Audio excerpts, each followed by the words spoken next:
Isang mapagpalang Holy Wednesday po sa inyo mga kapatid.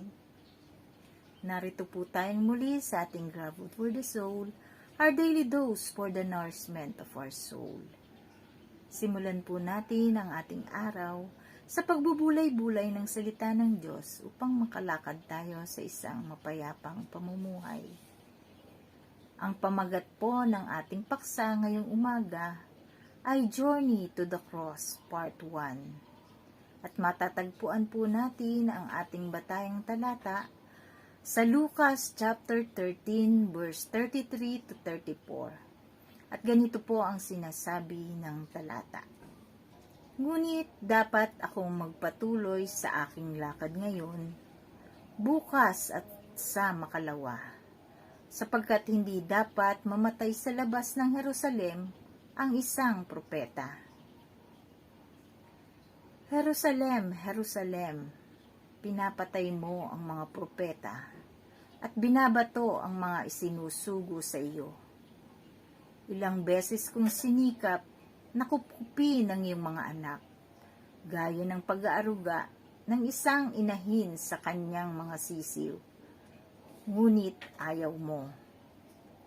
Pagpalain po ng Diyos ang pagkabasa at pagkarinig ng kanyang mga banal na salita. Kapag mayroon tayong kababayang nanalo sa marangyang paligisahang pandaigdig, pagbalik niya sa bansa ay karaniwang nagsasagawa ng victory parade bilang pagdiriwang ng pagtatagumpay. hindi lang ng isang tao o grupo, kundi ng buong bansa. Ngunit kakaiba ang journey ni Jesus. Ang sa kanya'y journey to the cross. Paglalakbay tungo sa krus, tungo sa kalbaryo, tungo sa kamatayan. Naglakbay siya patungong Jerusalem upang ganapin ang paghahandog niya ng buhay, alang-alang sa kaligtasan ng sangkatauhan. Bawat tagasunod ni Jesus ay inaasahan ding magsasakripisyo alang-alang sa pagpapalaganap ng Ebanghelyo. Ang mga sumusunod na katotohanan ay laging kaakibat ng paglilingkod ng isang alagad ni Jesus. Ang una po, laging may puwersang magtatangkang pumigil sa ating paglilingkod. Sa kaso ni Jesus, ang mga nagtangkang pumigil ay mga religious leaders pa. Wika sa Lucas chapter 13 verse 31, dumating noon ang ilang Pariseo at sinabi nila kay Jesus, "Umalis na kayo rito dahil gusto kayong ipapatay ni Herodes." Ito ay diretsahang pananakot sapagkat buhay na ang nakataya. Kasalukuyang nagpapalayas ng mga demonyo at nagpapagaling ng mga may sakit si Jesus nang siya'y sabihan ng ganito, "Sa paggawa ng mabuti ay ganito rin ang karaniwang nangyayari." Iyong nagbubulgar ng katiwalian at lumalaban sa walang katarungan ay karaniwang tinatakot at marami na ang humantong sa kamatayan. Mangangailangan talaga ng tapang, lakas ng loob at pagtitiwala sa Diyos ang pakikisangkot sa mga isyong panlipunan. Mamumuhunan tayo ng lakas at buhay sa pagsusulong sa layunin ni Kristo na ang lahat ay magkaroon ng masagana at kasiyasiyang buhay. Ang mabigat na katanungan ay ito: bakit may nangyayaring masama sa mabubuting tao? Gayon din naman, bakit may nangyayaring mabuti sa masasamang tao? Ang dapat na natatakot ay iyong gumagawa ng masama at hindi iyong gumagawa ng mabuti. Pero madalas sa ating lipunan, ang takot ay iyong gumagawa ng mabuti. Samantalang ang masama ay tila may impunity sa paggawa ng masama. Nang takutin ng mga Pariseo si Jesus na maaari siyang ipapatay ni Herodes kung hindi titigil sa paggawa ng kabutihan, wika niya, "Sabihin niyo sa asong gubat na iyon na patuloy akong magpapalayas ng masasamang espiritu at magpapagaling ng mga may sakit." It takes guts to be able to say that. Ang ibig sabihin ng asong gubat ay mapanlinlang, mapagsamantala. Kaya't sinabi ni Jesus na hindi siya maaaring pigilan sa ginagawa niyang misyon ng isang taong mapanlinlang at mapagsamantala.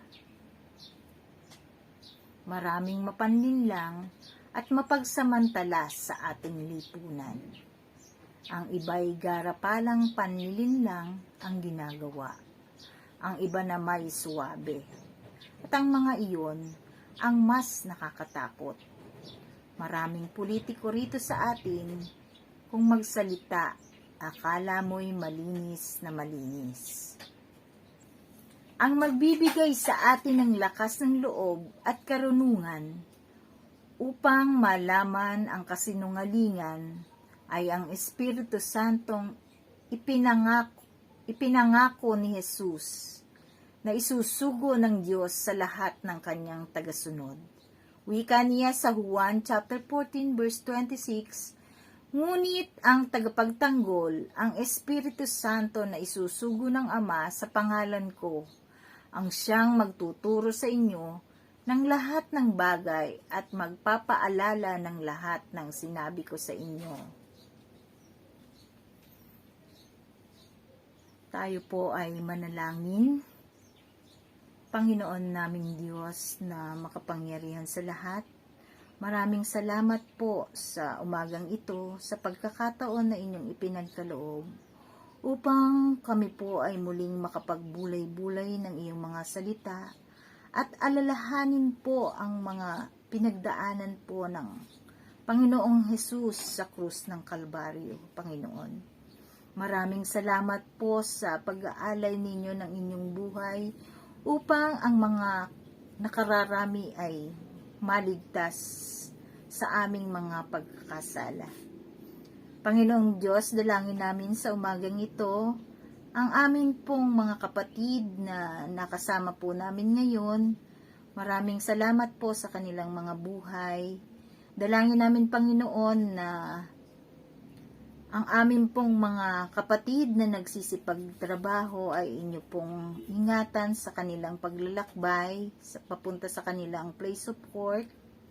Ang mga mag-aaral po na magsisipasok ay inyo pong ingatan at gabayan sa maghapon. Ganun din po, Panginoon, idinadalangin po namin ang aming mga kapatiran na may karamdaman. Ang inyo pong mapagpalang kamay ang magpapagaling po sa kanila, Panginoon. At ang kanila pong mga pangangailangan ay ipoprovide niyo po.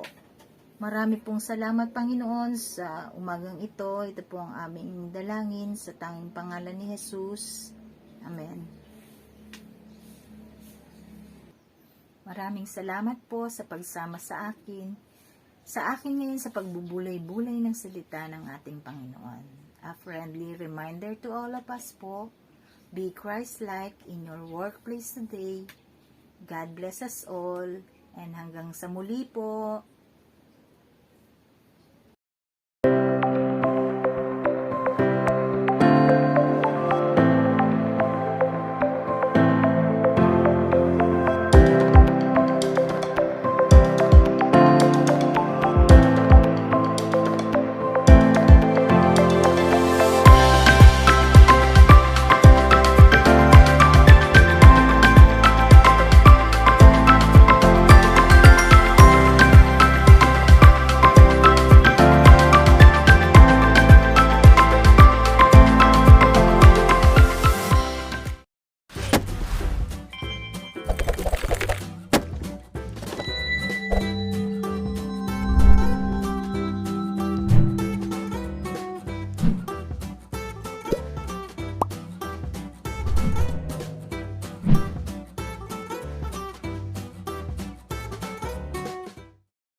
Thank you.